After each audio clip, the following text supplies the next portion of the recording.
The Florida Gators have seen a few guys hit the exit, but there are a few more who should be coming in during this spring portal. We're going to give you a quick recap of who's gone, who UF is looking at, and a few other guys that would be great fits for the Gators. Do me a favor, if you learned something in this video, hit that subscribe button when we get to the end. If you don't, well, I guess you don't have to subscribe, but you're welcome to.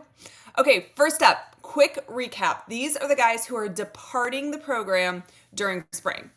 Antoine Powell-Ryland Jr., edge linebacker type. I think we thought he was going to play edge mainly for Florida. He was really productive for us in past seasons. I don't think that Napier and company wanted to lose him at all. I don't really know 100% what's going on there, but this is a guy who has been really good for Florida, been really productive. It's a position of need, so I just can't see them showing him the door. Something else was going on with that. And UF's going to need to replace him like 100% for sure, and that's going to be hard. He is probably the most talented player that has left during this spring portal.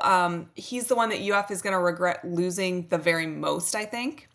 Next up is Xavier Henderson. He did some really good stuff in the spring, and he had 3 touchdowns in one of the scrimmages. Seemed like he was kind of coming into his own a little bit. He was a name that we heard a lot of the time when we were looking at practices and film and things like that. He was a decent target last year for Florida as well.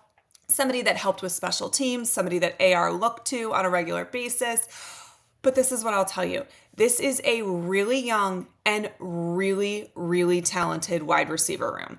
I think it's possible that Henderson saw the writing on the wall. I don't think this is something that should be super concerning to fans. Obviously, it would have been nice to have his experience in the wide receivers room, but I don't think that this is a huge loss. The last player that hit the portal during the spring window was David Connor. He did not play last year for Florida and had redshirted. I don't know that we expected him to make a massive impact. He does have the opportunity to actually see the field at Colorado, which is where he's transferring to. So that is good for him. I think it was a depth piece. And, with the rash of injuries that UF had over the spring at offensive line, it would have been nice to have the additional piece.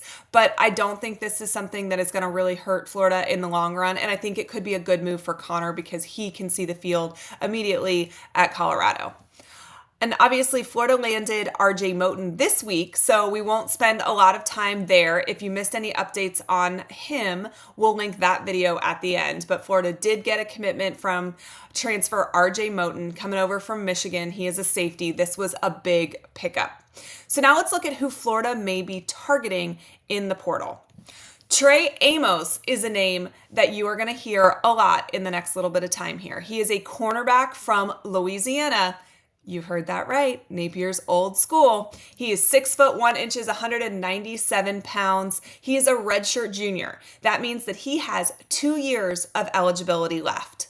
He has offers from everyone, y'all.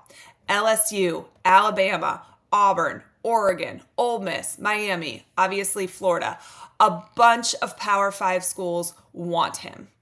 He is a really big, really talented safety. He has been incredibly productive for the Raging Cajuns. He had 60 tackles and an interception in his 3-year career there.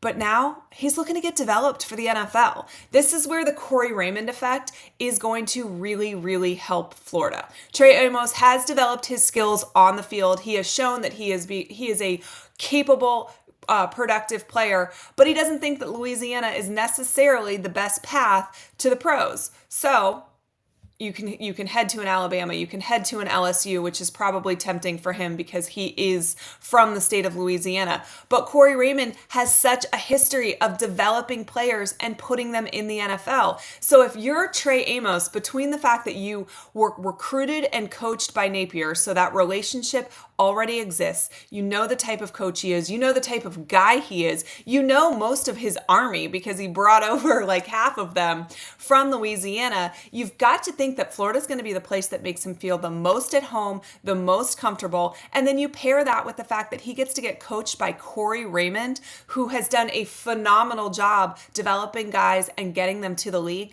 It seems like a no-brainer for me. I mean, he's got lots of Power 5 offers to sift through, and so obviously he'll sit with his family to decide, but you've got to think that Florida, if not a favorite, is really sitting up there in his top couple of schools.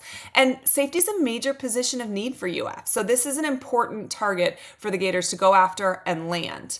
Alton McCaskill is a running back. He's 6'1", 215 pounds. He was the 2021 AAC Rookie of the Year. He had 16 touchdowns, leading all freshmen in the nation in 2021. He did sit out the 2022 season with a torn ACL, but he's back and ready to be productive on the field. UF has offered. He also has interest from a lot of other programs, including Colorado.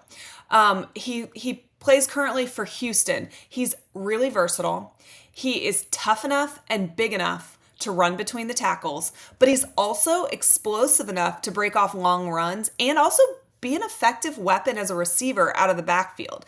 He is a really, really interesting piece of the puzzle coming out of Houston. He was a huge get for them back when he committed because he had more than a dozen Power 5 offers way back then. I'm really interested that UF offered here, though.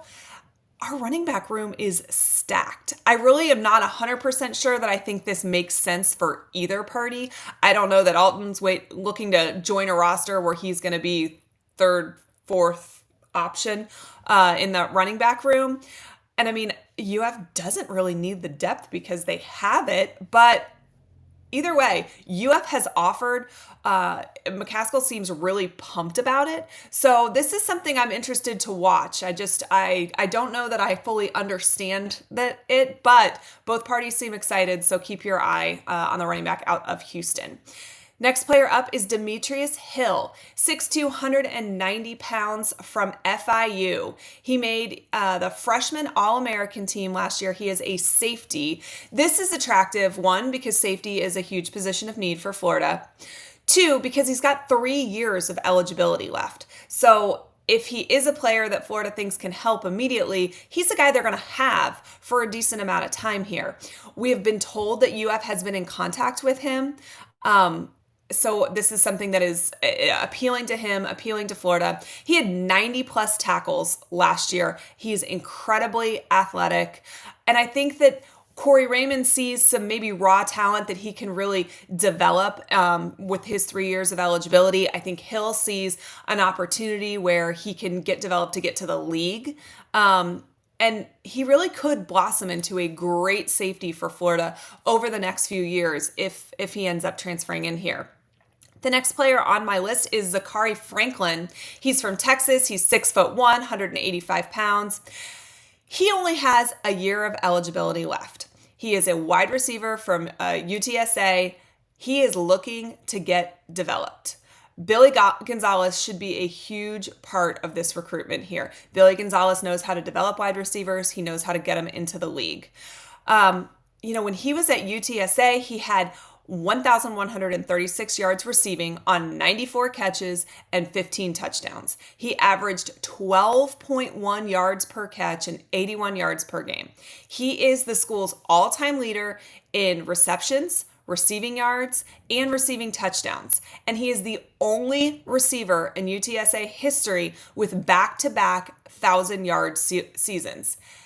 He is truly the gem of their team. He is their star player. So it's pretty crazy that he hit the transfer portal. Last year, he was ranked 11th nationally in receiving yards, 7th nationally in receptions, and 2nd nationally in receiving touchdowns.